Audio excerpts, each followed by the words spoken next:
Khalid and Reem were inseparable. Her grandfather was her whole world.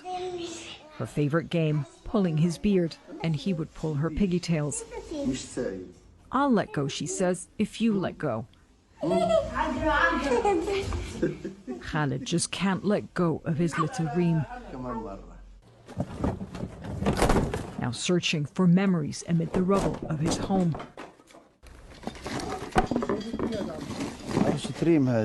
This was Reem's doll, he says.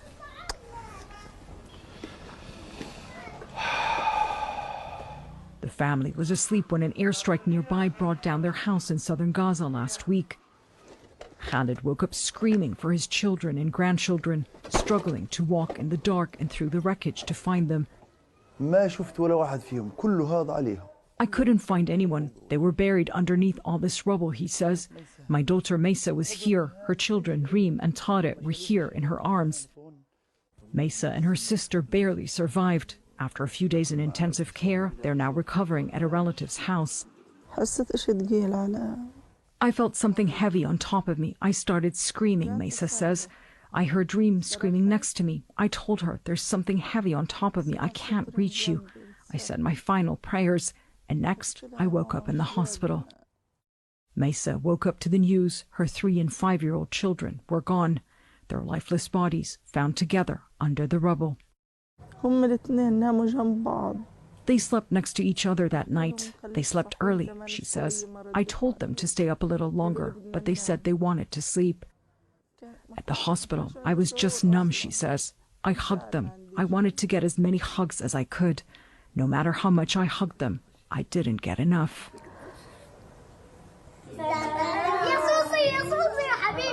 Their final days lived in a war they were too young to understand.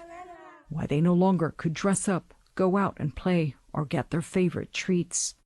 With their father abroad working, they lived with their grandfather. Reem was so attached to him, and he spoiled her. They kept asking for fruit, but there's no fruit because of the war, he says. I could only find them these tangerines.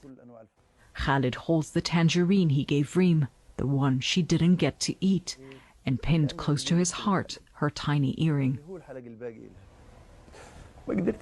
He breaks down as he remembers their final evening, how his grandchildren begged him to take them out to play.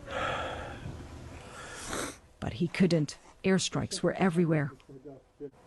Khalid says he's not a fighter. They had nothing to do with the war, but like so many in Gaza, his family paid the price. Khalid held Reem in his arms for one last time. He hugged her motionless body, opened her eyes, and kissed her goodbye. I was asking her to kiss me like she used to, but she didn't, he says. I used to kiss her on her cheeks, on her nose, and she would giggle. I kissed her, but she wouldn't wake up, he recalls. I held Tariq. I fixed his hair the way he liked it. I was wishing, hoping they were only sleeping, he says, but they weren't sleeping. They're gone. Gone a month before her 4th birthday, a birthday Reem shared with her grandfather. She was the soul of my soul, Khalid says. Jumana Karachi, CNN, London.